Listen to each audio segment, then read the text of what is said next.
Hello, I'm Jonathan Mason, and in our last video we looked at proteins and why we need them. But not all calories are the same. As I had previously stated, calories come from our food in a form of proteins, carbohydrates, fats and alcohol. Today I'm going to be talking about carbohydrates and what part they play in our diets.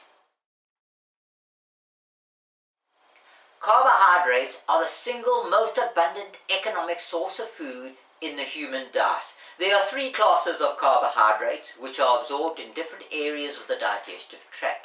For example, monosaccharides, they are foods like glucose, fructose, sucrose, lactose, are all absorbed in the small intestine, whereas oligosaccharides are absorbed in the colon, and polysaccharides are absorbed in both the small intestine and the colon.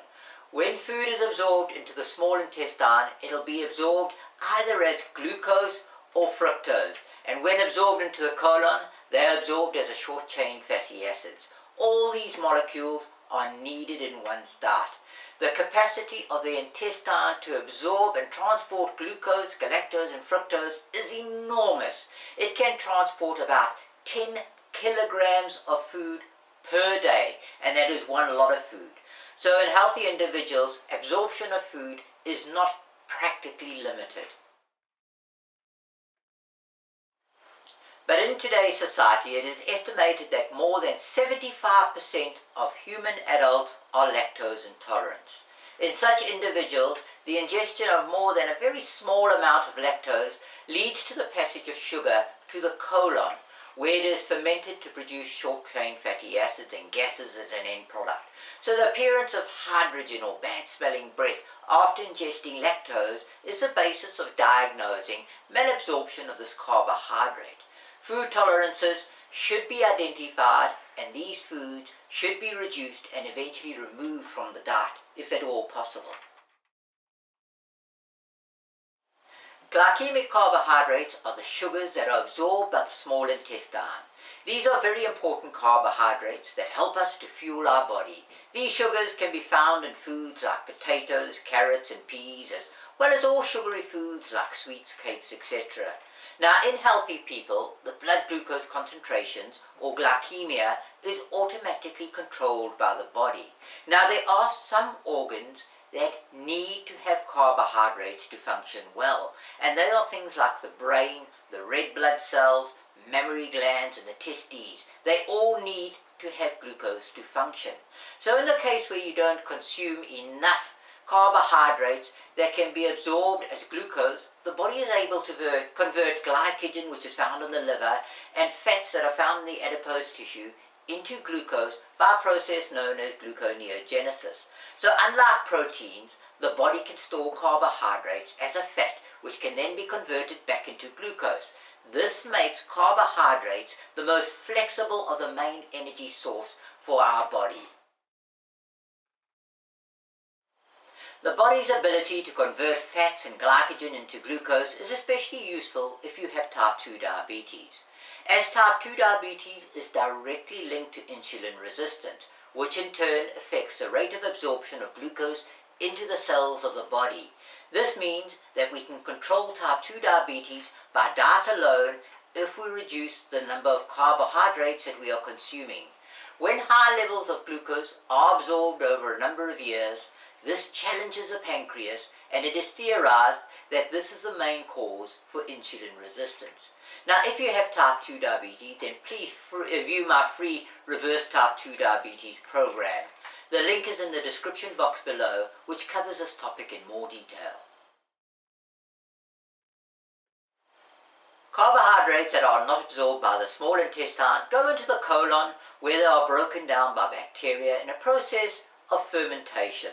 Some of these carbohydrates can provide the body with energy, but not all of them. So the ones that can't are called dietary fiber. It is recommended that you consume about 30 grams of dietary fiber per day. Now, dark green leafy vegetables like cabbage and spinach and broccoli and other foods like nuts have a lot of dietary fiber, and this ensures that the fermentation process and helps to ensure a regular bowel movement. The carbohydrates that are converted into energy come in the form of short-chain fatty acids, and it contributes about 10% of the body's energy needs. The full benefit of short-chain fatty acids is not certain, but it is being suggested that it has an anti-cancer effect. Not all carbohydrates cause dental caries. The sugars commonly found in human foods like sucrose, fructose, glucose are readily fermented in the mouth. These are foods like sweets, cupcakes and fizzy drinks, etc. These sugars cause the pH to fall below 5.5, making the plaque fluids acidic. It is then that the dental enamel dissolves in the plaque fluid, and this forms the caries. So if you're going to consume sugar, then eating it with meals will help reduce the risk of the caries. Cheese is another food that helps to reduce dental caries, as it also helps to neutralize the fluids in your mouth. Excessive carbohydrates have caused so many ills in the modern day diet that it is giving rise to what is called functional foods. These are foods that have been chemically or genetically modified to have a perceived health benefit. An example of this is white potatoes that have a high glycemic index number. These are the foods that get absorbed into the bloodstream rapidly and cause a spike in our blood glucose concentration, especially for those who have diabetes. They are now modifying the food to have a lower glycemic index number by adding additional dietary fiber. This results in a lower absorption into the bloodstream. What the side effects will be has not been established, but the question must arise: is it a good idea to chemically modify our food when we don't fully understand all the interrelated chemical actions of it? I leave this for your consideration. Now that we know a little more about carbohydrates and why we need them, let's look at how we can work out how many of them we are eating. Like before, I'll use this meal and I'll list the ingredients for your convenience. Carbohydrates, as discussed, are found in a number of foods, and most processed foods have them. It is suggested that for an average Joe, the carbohydrate consumption should be a minimum of about 150 to 180 grams per day. Now, Google recommends about 330 grams per day, but remember, carbohydrates are very flexible in this regard, as the body can synthesize its own. Now, recent studies have shown that you can do with considerably less than this for an extended period of time. So relax. The most common problem today is that we are consuming too many of them.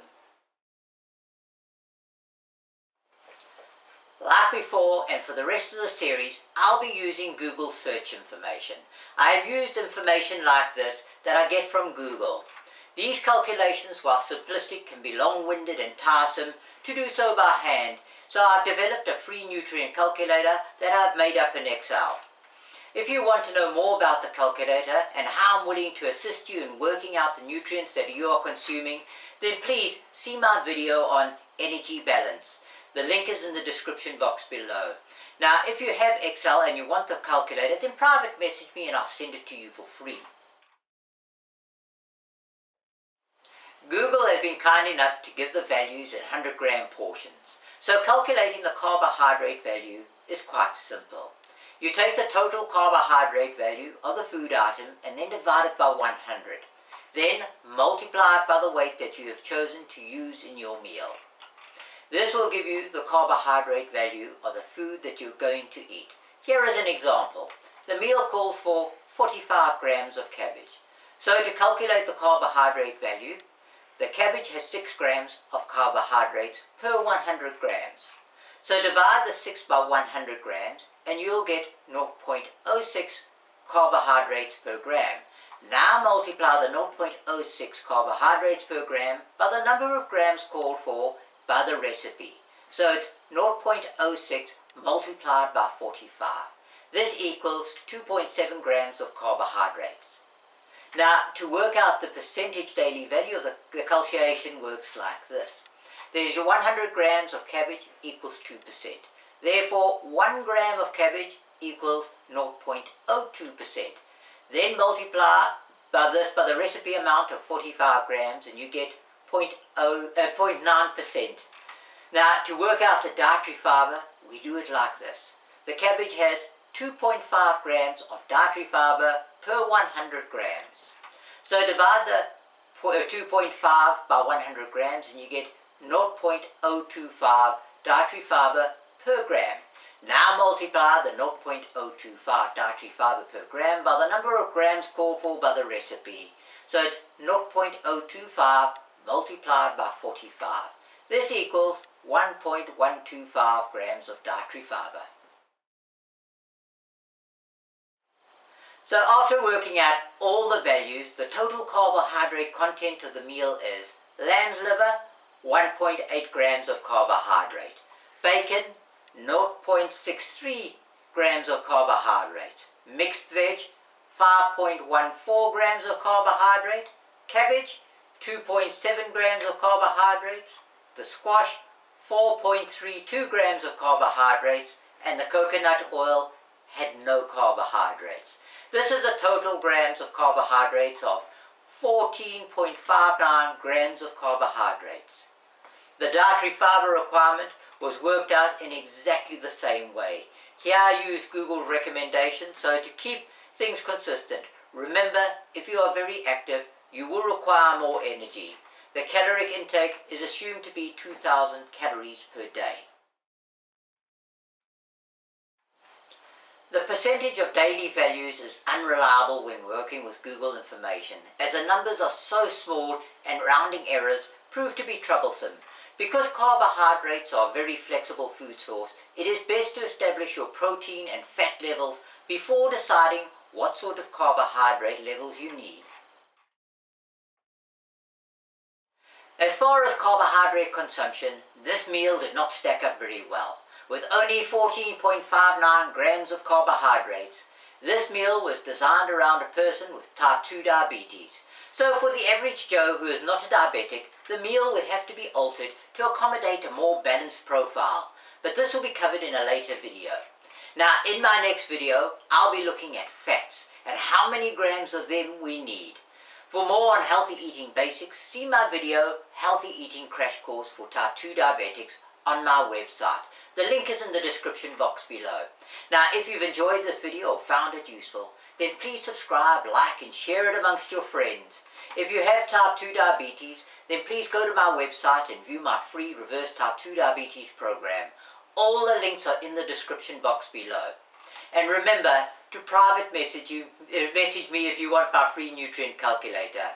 The list of the foods that are in the calculator are right after this, so send in your requests if you want me to update this calculator. Have a wonderful day. Bye-bye.